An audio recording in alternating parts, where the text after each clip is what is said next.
Le gouvernement se transforme en une ONG.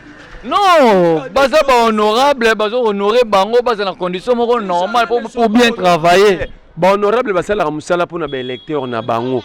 Quand tu regardes la vie des Congolais, tu appelles ces gens-là honorables vraiment. Yo moko lati lipa. Banda lipa o ya DC longwe. Et comme il y a 3 secondes, il y a poids eux. Tu as vu un député prendre parole? Ce qui concerne ces gens-là, bah PC Jeep, bah foot, bah étudiant, bah autant ça fait 4 mois. Tu as vu un député prendre parole? C'est là non que nous malembe. Carburant le bétégamita. Tu as vu un député prendre parole? Banzele zatemoni député mora bengata gentilito pour même les atuna. C'est pas travail qui ni sans les boulot. Est-ce que le gouvernement cause à la réparateur? Gouvernement construit. Un gouvernement construit. Un gouvernement ne peut pas se transformer au réparateur. Gouvernement a un projet. Vous avez 5 km à route, comme vous avez 30. Gouvernement a un bambi le boulot. Donc en fait, le régime a Félix Tshisekedi, c'est une parenthèse qu'il faut vite fermer. Sinon, nous allons tous disparaître. Nous sommes dirigés par des amateurs, des apprentis. Les stagiaires au sommet de l'État, c'est trop grave. Ce sont des stagiaires. Donc en fait, Félix Tshisekedi et son groupe, ce sont des stagiaires. Ce sont des stagiaires. Comment est-ce que Batouba évite que tu comme on a pénéra carburant pendant qu'ils sont en train de gouverner? Gouverner, c'est prévoir. Comment est-ce que tu évite que les professeurs à l'université ont une grève? Mais dans la station, je suis d'abord en hôtel, à 16h, dans la citerne moko ya sepi bandera kotambola. Non, babi ba na réserve. 2 mois pose la question, après 2 mois ba ça ndeni. Monsieur combien il a déjà? Yawap. Nanzele là. Et bien là on a intéressé régime à Félix. Koyiba peuple. Ba yibi déjà nini oyo ozana ba trace nango ke ba yibi awa. Orambe dasi balongo nango ka. Yebite yera mezali. Vous non na tie crédit na tongo. Sinde la yo lettre ya FEC. La FEC a écrit au gouvernement. Ba romolia batuna ba méga na ba SMS na ba appel. Ndengeni. Ba bengango na lettre FEC. FEC muta qualifié en version améliorée. Forme améliorée à RAM. J'ai la lettre de la FEC.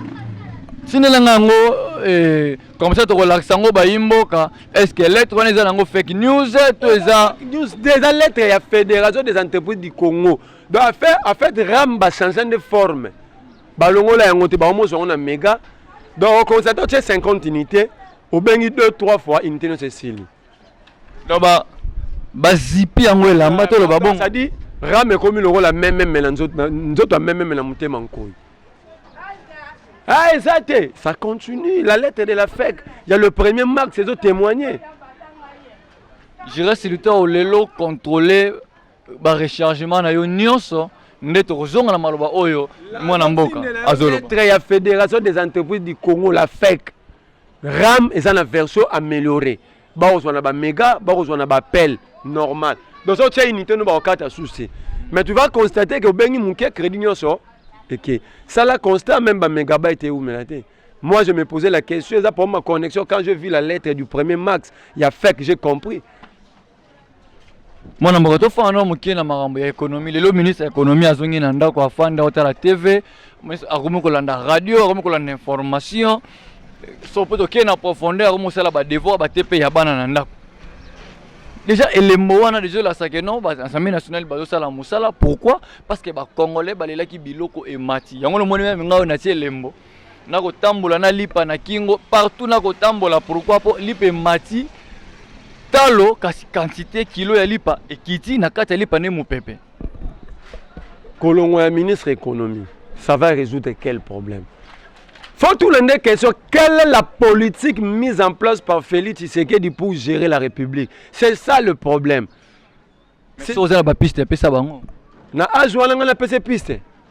Ils ont combattu pendant 37 ans sous les arbres de l'immédiat et ils ont pouvoir piste. Non. L'UDPS, et ça c'est censé attendre 40 exemplaires à projet de société. C'est le plus vieux parti actuellement. Ils ont combattu pendant 37 ans.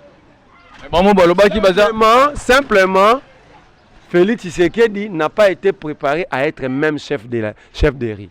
Non, koloba bongo te. Mais Bango je te bango dis- moko to bazoloba bien bazana na souci ko sala musala mais Ah, bazo bazo kanga Félix bango Tshisekedi est makolo ba porteur- kotambola Félix ça. Tshisekedi est porteur d'aucune vision. J'ai même ma main à couper, c'est lui qui connaît la vision de Félix Tshisekedi à Aïb Sabissou. Je mets ma main à couper, c'est lui qui connaît la vision de Félix Tshisekedi à redéclinant. Tout le monde a une union sacrée. Surtout une union sacrée, c'est une vision chef de l'État. C'est quoi la vision du chef de l'État? C'est l'union sacrée. Tout le monde. Vous. Félix Tshisekedi est porteur d'aucune vision, je l'ai dit. Je mets ma main à couper, c'est lui qui connaît la vision de Félix Tshisekedi à redéclinant. Donc la vision, c'est le RAM, sans trou, sans jour, sur l'ingélou. Où en sommes-nous avec tous ces projets? Où en sommes-nous? Et il vous amène un gars fauché, un bandit qui se bat dans le riz de Bruxelles, Jean-Claude Van Damme. Ah, il a bien investi ça. Mais bon, c'est là, mais et c'est normal, la rose là, aïe peut quoi investir. Toi, tu qui la bango temps par rapport à un berre au ça là, t'es pas. Les informations, ça, aujourd'hui le monde, hein, le monde n'est plus à cacher. Les informations sont à la portée de tout le monde. Côté à Jean-Claude Van Damme, de l'autre côté, ils se battent matin, midi, soir dans des boîtes de nuit à Bruxelles. Donc ça veut dire on a pris un couloir de Bruxelles jusqu'à Kinshasa pour nous présenter voilà que ça comme investisseur. C'est grave ça. Mais Jean-Claude Van Damme sur le bien de l'autre côté, là je me réserve, on est engagé yo. Investir sur quoi? On a ils ont engagé yo au lobby que Aza sur l'autre côté. Mais Aza combo oyo ya a la possibilité à koya pena ba investir ba na simana ye. Et ça non seulement que no yene tala ba millions na poche. Je comprends pourquoi Félix Tshisekedi du voyage, il prend des photos avec les Bakambu, les Gims, je comprends. Ah, vous. Il a besoin de nom et non d'une vision. Non, tout le monde Nelson Mandela kanga ba photo na ba musicien américain. Mandela était porteur d'une vision. C'est parce que yo ke plus la ba photo ba kambo Nelson Mandela kangi ba photo. Quand on parle de Félix Tshisekedi, il ne faut pas... Ba jouer ba passer ba Vares ba Beckham Quand on papa. parle de Félix Tshisekedi, il ne faut pas citer Mandela. C'est le jour et la nuit. Mandela, c'est un grand esprit. Mandela était porteur d'une vision. Mandela, c'est une histoire. Mandela, c'est une référence, c'est une image. Félix Tshisekedi n'est pas tout ça. Félix Tshisekedi, c'est un accident de parcours. Ah, C'est un accident de l'histoire. Et c'est par là que Narotikala Rolimbisa Joseph Kabila. Ah, ça président élu. Attends. Qui t'a dit que Félix Tshisekedi était élu? Qui t'a dit ça? Azubo continue la rébellion. Ceux qui ont gagné l'élection font la serveur à Séni. On ne demande pas d'argent qu'on ouvre les serveurs. Vous. Au meilleur gagnant qui? Vous. Élection salamine de Félix Tshisekedi abambi ba fiche na ba mire population esali mulongo. Lobinga na raconte. Vous. Lobinga na kuta na ndeko moka so beta liso na image na téléphone na ngai. Qui pas battre campagne dans Gomba. Ka ça soit quitté? Mais justement. Yango na za wana pesa ça. Alors, peut-être que Félix a gagné Guité. Nous les disons, Félix a gagné Guité. Et puis nous, je suis convaincu dans qu'on a le je persiste qu'il a gagné. Premier élément, sur Félix a gagné, il la serveur. Pourquoi serveur a séni wana bafungula yango te? Pourquoi? Bafungula yango. Tout le monde, pourquoi la batterie charité bafungula serveur tout le monde nanya gagné. Deuxième élément, ce n'est pas moi qui l'ai dit, c'est Augustin Kabouya. À lobby boye na matinée politique, Kabila a regardé parmi toutes les formations politiques. Il a trouvé que l'UDPS c'est une formation politique sérieuse et Kabila a donné le pouvoir à l'UDPS. C'est Augustin Kabouya, il est encore vivant. Ce n'est pas moi. Kabouya a dit Félix a gagné, Kabila m'a appelé Félix pouvoir. C'est Kabouya Augustin. Tiens, Miko. C'est pourquoi on a combat vérité des urnes. Parce que Kabouya a besoin de la réponse. C'est un pouvoir ici par des voies, par des mécanismes illicites. Vous n'avez pas mingi te po la yebite aussi makambo. Et Kabouya loba bazouate. Kabouya a loba que Félix Tshisekedi a gagné, Kabila m'a appelé ça. Kabouya mtaloba. Oti ko beloko moko a olobi okotika la kolimbisa mwana mboka Joseph Kabila kabangi te. Pour appeler ça Félix pouvoir. Remise et reprise des européens ça mlinga pouvoir.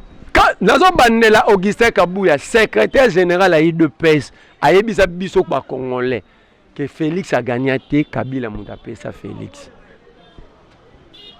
Na bandelo exactement ba plan en français na reporter le mémoire. Ya Kabouya lobby Kabila tel na ba parti politique nyonso na Congo. A moni que parti est sérieux à IDPS Kabila du pouvoir ça nini appelé IDPS.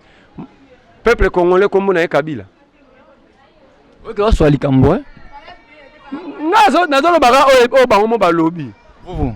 Yo qui n'a église te ba peko message esprit de mort, o lo ka moto ko fait la tonne. Église te. Ah, mais faut sambela. Ce sont des boutiques qu'il faut fermer. Non, nga ko l'église na limité. Yo kana absolument. Ngai na ko l'église na limité ndeko na ngai. Dimanche à semaine les journées. Dimanche à semaine to ki l'église ndeko na ngai. Au fongoli page moi bien ba église. Est-ce que oyo mona rano benga o benga ba église? Isa banini kas. C'est l'opium du peuple. Deux, c'est la colonisation mentale. Nengeni.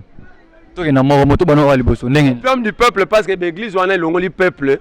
Na ba devoir ya peuple balongoli peuple na mutu ke peuple fa bunda pona mboka ne balongoli peuple na mutu ke il faut à contrôler ka batu ba diriger ka e ba église c'est peuple ke tika na nzambe mo kwa yebi so nzambe yebi pourquoi ba na Israël ba bunda nzambe yebi ke bo tika ka nzambe mutache bango ata ba nyogoli bino wala ba église tunete ya mais pourquoi nzambe to ba na Israël ba bimi na dans l'Égypte pourquoi tine ba bunda pour ba conquérir terre promise. Les pasteurs se sont déjà assimilés. Alors, heureusement, les gens qui sont Nzambe, ils sont futa ba ona mabonza. Biso to ba na Nzambe yango to linga Nzambe na ofele. Yami balé zaki. Yami balé na ebisio ke eza colonisation. Ba yebisa ngai religion ni ne développe mboka. Pays nyonso ya monde se développera na musala, na religion te. Mais je te dis vous nga yo mutu na ngai dimanche nga na ko luka to kende église. Ah wa wande to beto to ça ba mité mais après mission to kende église. Na yo be na ko kende église. Na ko l'église na limité. Na kende église ngo ba ko moté ya batu musala. Abona limité ba te ya musala te. Na limité église a limité wa. Parce que na kisa ta église ya mingi ndé na limité. Mais on a binoté. So monika mboka be église ko me belé. Pays wana eza condamné à non développement. Nigeria be église c'est belé. Et c'est Nigeria c'est un pays développé. Et donc la France be église c'est belé. Moi j'ai fait l'Afrique d'ici 2 fois. Ce sont des pays émergents, pas développés. Bazo qui ne fait émergence. Au monde bambo de basa. Au sol là ba so congolais ba na poto to africain ka. Basa là ba misalem so ke 8h tu 22h. Travail sur travail. Ah wa ba to ba ke l'église belé ba o sa musala muké. Mboke bongata. Il faut fermer toutes ces boutiques. Vous appelez ça businessman église. Nzamba ran église. Une question. Qui fait plus de bêtises à part le pasteur? Bah pasteur, bah monsieur, bah politicien. Bah tout ça bah bêtises dans mon collègue bah politicien, bah monsieur, bah pasteur, bah ati. Il faut fermer tout ça. Montrer au peuple congolais comment transformer la terre. Si on a un gouvernement en tout cas bah yé penza bah yé. Est-ce que yé bique? Bah ben ngoni. Tozaki awa to yeba kite comment mutako fan entrepreneuriat nga lutte na hotel maboeli so mboka na fan na balolelo ko epusanga awa ezalate ba eli biso système entrepreneuriat au moins bato ba comme mise en charge. Ils ont déjà transformé combien? Le Congo a produit déjà quoi? Ça fait 3 ans et demi qu'ils sont là. Mais kino baso bang na mo ke FPI bango moko na ba projet na bandaku. FPI moi j'ai fait 400 millions d'Égypte au Binoni. Parce que là on a basu na libanda. Nana zo biso mambo zo bana FPI o ke zo mo libanda nzambe na ngai. Gouvernement oyo à part mentir bana le gros peuple. FPI. Bon la mobilisation des recettes n'est simple non. Ah mobilisation des recettes mais le pays a cessation de paiement d'ine. Matin midi soir assainissement il y a finances publiques. Bazo ganga ba chiffre mais tout na bango question. C'est ça soit paiement continuer de mobiliser ba recette belé. Si vous au toucher point moko boye ezo meka un peu ko bala na makambo ko zo sala manakisa sa mikolo. Tala bande ko ba otama na ba gilet ya ba vert awa. Bazo ya ko sensibiliser ba to pona ba info fiscale. Tala comment déjà Santinias wa chaque mouewa na taxi 500 fois chaque jour. Que ba otonga ba parking ça fait une année parking ata parking ya bikok. Na tongiti. Na bandanga moni parking, moko na limité pe na moni parking. Ça parking. Est-ce que vous avez fait les calculs de ce que Gentini a déjà récolté quand on a 500? Ayate donc est-ce qu'on a bêti tante tu batol a bêti batol a tiango peinture. Mais bon c'est ngo banzela kabamba yango na moni bati ba tracteur. Ne on ngai. Tant que la République faut pas ça blague. Faut pas ça blague. La vie de millions de Congolais qui ne pour rien à blague batouana bossa. Ça la calcule combien de Wewa barana Kinshasa, combien de taxis? 500 francs par taxi par Wewa. Si vous faites les calculs par jour, Jantinia Côte ça combien rien qu'il y a 500 francs par Wewa. Où sont les parkings où Jantinia Tongi n'engal ben amongwa? Entre temps, parking, nous sommes en face des gens qui ont une réelle volonté de détruire.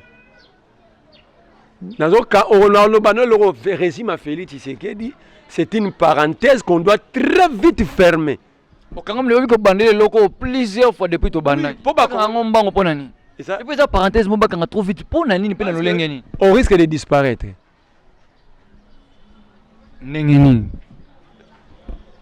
Combien de voyages, combien de investisseurs, combien de transformations, le taux de production, courant, distribution et courant, tout est distribution.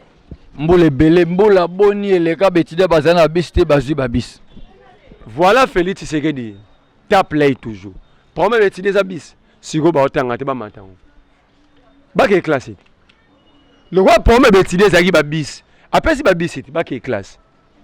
C'est ça qui est déjà. Le problème des étudiants, ce n'était pas le bis. Il ne faut pas gouverner, mais il y a des cambo. Le problème des étudiants, c'est l'auditoire. Il y a des étudiants qui ont bis. Babis a été d'abord dans Banselani. Angelo Bobamba, na oizada obasala déjà. Qui ça c'est na baroute. Tamba ko abdati azala masinat, amati bis étudiant ofele. A commune arrêter na inikin, a okota na auditoire ni. Akota masina tini kinzeleza, akota masina ti 24 nzeleza. Akota na auditoire nini? On est en train de réfléchir simplement. Oh, il est ça na auditoire, inikina za na auditoire. Yo yebite ke bana ba misu batanga libana na ba closter. Ngana na moniteur. Nena inikini sala tout. Kota na ba universitaire, le ba pexera ba médier kota na mamkuna, kota ka yo moro be kota romona. Moi j'ai fait l'UPEN, betie batanga na ba closter tilelo. Ben tu dis basé belé donc ça dit besoin les amis akasi bon auditoire les arabes modèle à kalawana ya mikio ba belge batika na mobuta tongaki donc mutamati na biso Félix apesa qui est a commune na iniki na auditoire le rôle ya droit bazaka plein likolo na semi so ba tanga libanda tanga komi atemi libanda professeur comme na musala ko défenestrer les sons.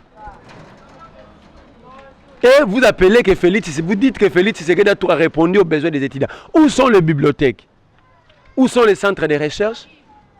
Félix Tshisekedi a menti aux étudiants. Il n'a pas dit la vérité aux étudiants. Le problème des étudiants, c'est loin à Babis. Voilà maintenant, vous voyez, nous battu. Vous avez un problème, c'est un problème. Vous avez un problème. Étudiants, c'est comme l'université, on a livré. Vous comprenez? Il faut mettre des bibliothèques, il faut mettre des centres de recherche. Sans la recherche scientifique, vous te poussez dans mon pied. Il y aura des. Le président a réfléchi qu'il faut mettre des bibliothèques, des centres de recherche. Il a raisonné après ça. Alors, on a dit que Transco, Congo Airways, en faillite, avion Mongo. Ouais, avion va nous défendre la Kenya. Bon, Piango.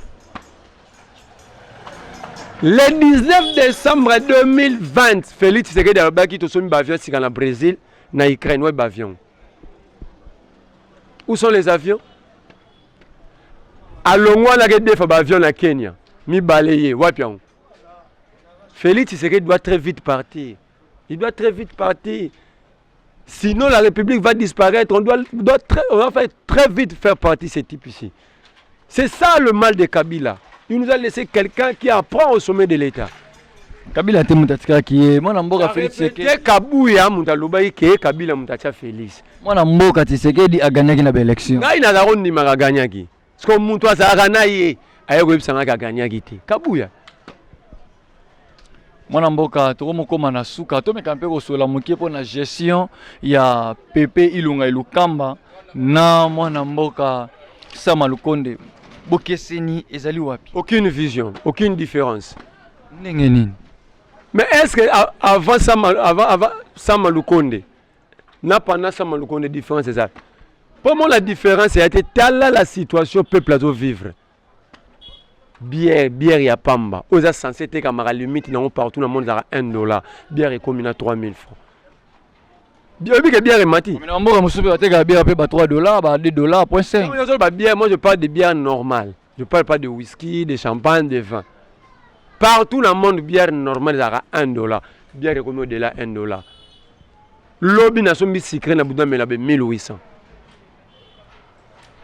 Vous parlez de quelle gestion? Batu bazo souffrir, bazo futa batouté. Na TVK Mounoko. Félix Tshisekedi, to asali na impulsionné, to mobiliser ba recette, même boka cessation de paiement. Nous avons besoin de réponses. Bon mobiliser mbongo belé, mais to continue la cessation de paiement, soit mbongo boyibi, soit des arabes. Comment un pays qui a mobilisé plus de recettes, même mbongo ezati batu ba futa maté, cessation de paiement koti. Mais yo habité na TV bazo baké. Ah, DG a dépassé toute ba assignation. Oh, ça dit bon, on a tout sur ça. Ne bandela autant comme ba député 5 oyo ba sala musala malamu na Assemblée nationale. Je reste longtemps. Delis c'est ça. Ados Nomas le très respecté. C'est lui l'honorable, deuxième honorable kuna. C'est Delis c'est ça Simpopo. Troisième honorable c'est Claudel Lubaya. Quatrième c'est Jean-Jacques Mamba, cinquième c'est Christelle Fang. Bango basali nini o baninga na bango basali te poko. Voilà, bonne question. Le très respecté Ados Nomas a refusé la honte devant tout le monde. Aboya ba palissa da honte. Aboya mi tuka ya tricherie. Mais misusu ba boya ngo me basiplane ba ngena ozongo ba tia ngo vendre. Webi ke ba di bane te kami minga wa. Il y a engagé député te so député za dans la fonction. Ngana lobi boy. Ba ti ko kosa. Ngana lobi boy. Wana za biloko ya ve moso. Lorsque le député est en fonction, son suppléant ne lui engage pas. Pas aussi déjà Liboso. Yami Balé. Delis a démontré que même au député, il est plus intelligent que eux. Yo monate que à l'obel au monde français mboso silika. Je reste sur le terrain, ça me relève. Aloba nini pour Aloba la délinquance de gestion. Donc, Pepembo, son âge n'a évité le contraire de l'orthodoxie de gestion, c'est la délinquance de gestion. Je reste le terrain, ça vous. C'est ça dans la production parlementaire, il est plus que va député tout le monde en a 500. Bon, autant que Rami Bali. Non, que non. Ados Nomba, c'est $1,000 par député dans l'Union sacrée, $1,000 pour le carburant. Non, on a payé bango. Bazwa, on a combien? Pour tout, on a pépé. Au moins, il y a des moments où on dénoncer. Mais il y a 5. Il y a une motion. Marionnette à la nuit. Bon, l'élection, parce que motion, il ne faut pas voter, on a plénière. Parce que il y a 5, il y a 495. Donc, en fait, sur le peuple congolais, en 2023, sur l'élection aux Américains, il y a des députés, il y a que ces 5 là. 495, c'est la bataille. C'est vraiment une poisse pour la République. Mwana mboka tokoma na suka ya maso na biso lelo to tikelo micro o s'exprimer pendant quelques minutes. Non, eloko olobezate, eloko oloba na ba kongomani nazo bandela ka phrase moko na développer mikolo. Le régime Félix Tshisekedi. Un, c'est une erreur de l'histoire qu'on doit vite oublier, mettre dans la poubelle. Deux, c'est une parenthèse que les Congolais doit très vite fermer. Très vite. Et pour fermer cette parenthèse, ça demande la volonté des Congolais.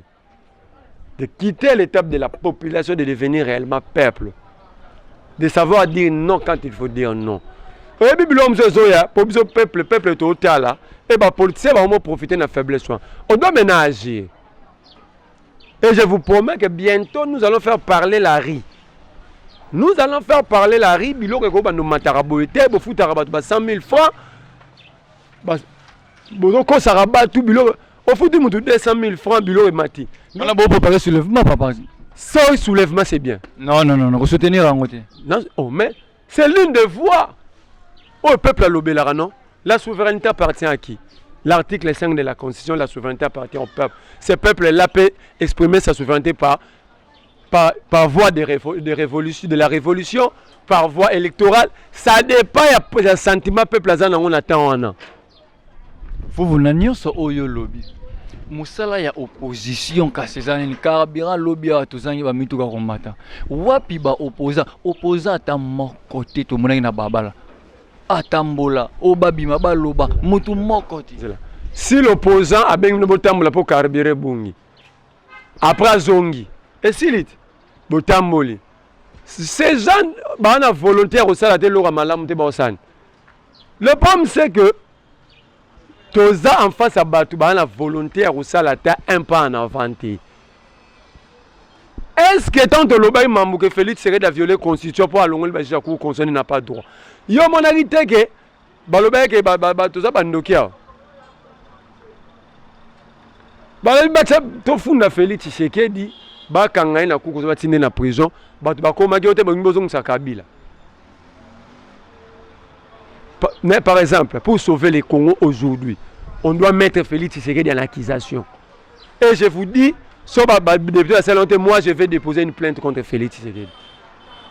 La Constitution me donne ce droit-là. Je vais exercer mes prérogatives constitutionnelles. Impossible que le président de la République sorte de chez lui. Venir dire aux Congolais que tu sommes avion pendant que l'avion est sombamité.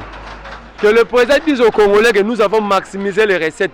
Que ça l'État comme un dépassement budgétaire ou dans ma case, pendant que le pays est en cessation de paiement. C'est impossible que le président soit là à gagner 2 millions de dollars par mois. Félix Tshisekedi. Chaque voyage, il a 2 millions de sous. Voyage à Outa dans la Qatar, 1 345 000 dollars. On m'a cassé les chiffres. Hein? Mais entre-temps, le peuple souffre. À Baxel, il député salaire. Na budget va reconnaître entretien électoral dans la communication avec les députés. Donc les députés va avoir 14 000, parce que Félix habite comme ça on a 18 000. Pendant ce temps, les étudiants n'étudient pas, il n'y a pas des écoles, pas d'hôpitaux, tout, rien n'existe. La République n'existe que pour les politiciens. Alors, moi je vais mettre Félix dans l'accusation, je vais porter plainte contre Samalou, contre son gouvernement. Et nous allons faire parler la rue. Je lance un appel solennel aux Congolais de se prendre en charge. Sogi to bundite bisomo, personne ne le fera à notre place. Personne.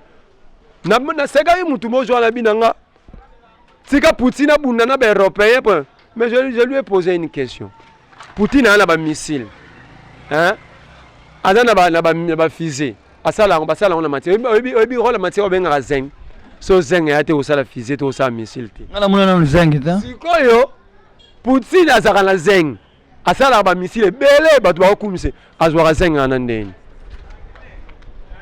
Poutine a la contrat na pays nini o epesa ke zeng. Ça veut dire vous soutenez une guerre aux intérêts na binoté. Ota kota ba complot occidentaux te Monesco fa kende Poutine atine ba soda. Ta ba bombarder l'hélicoptère à Monesco. Ta ba bombarder l'hélicoptère à Monesco. Il n'y a pas eu 3 militaires russes au Bakoufi. Ils se sont trouvés là-bas comment? Je crois que c'est là que moi j'aime Machiavel. Moi parce que je Machiavel. Il y a recommandé Batutu Batang un livre Machiavel, voilà le prince. Je trop à l'Obiboy. Le monde déjà éternel rapport de force. Soit tu acceptes d'être dominé, soit tu domines. Alors, le peuple, le dirigeant ne peut pas nous dominer. Maintenant là, nous allons répondre, nous allons agir, nous allons dominer, prendre notre responsabilité. Mutuna ya Souka, bloc patriotique, et kenda wapi? Est-ce que basangana kaka?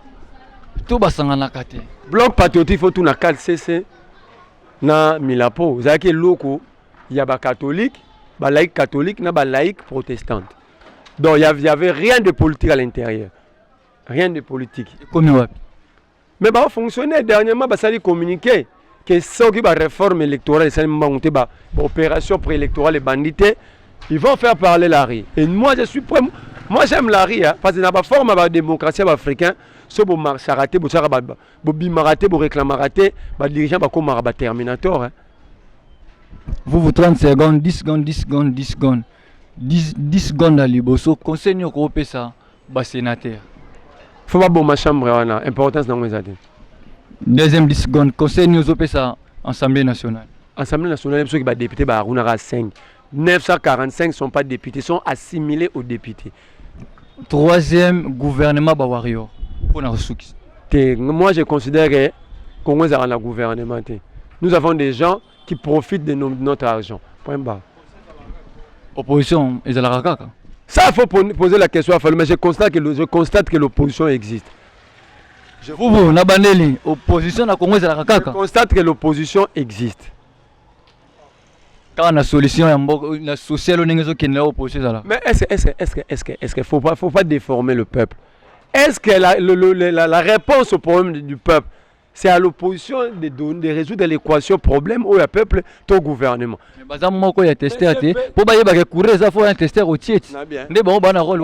Mais lorsque Fayou dit que nous devons travailler, tant Fayou lui dit que nous devons travailler pour sortir notre peuple de la misère. C'est ça, allez ici, que vous êtes là pour résoudre tel problème. Qui ça, ils ont 24 communes. Tu as combien de bourgmestres? Ça peut 24 apparemment. Bourgmestre, combien de lignes?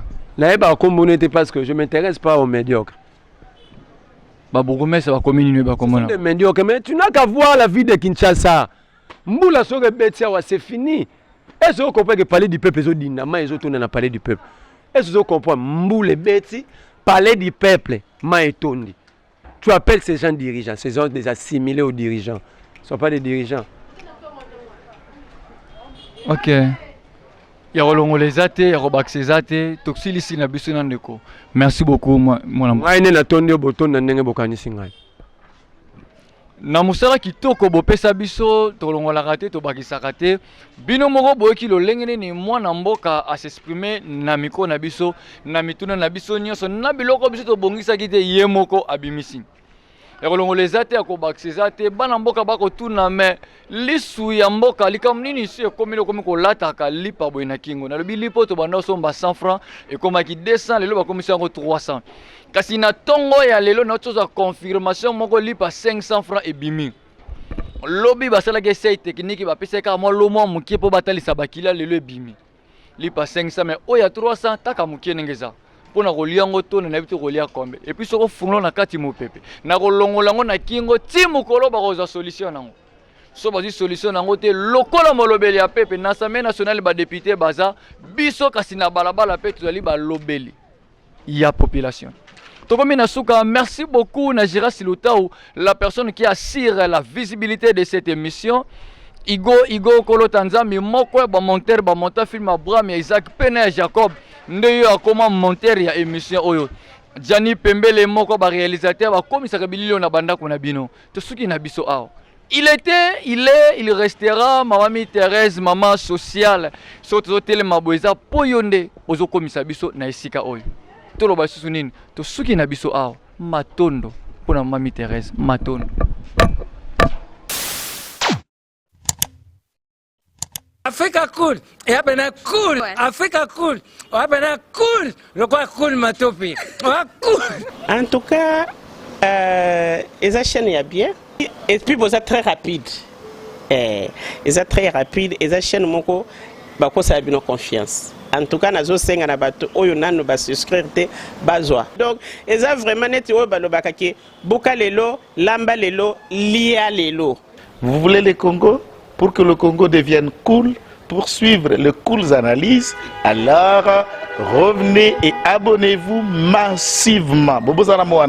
Massivement. Africa Cool, c'est la destination de prédilection pour une communication optimale. Longo Dianabino Mama. Merci beaucoup. Et au monde de la chaîne, impartial.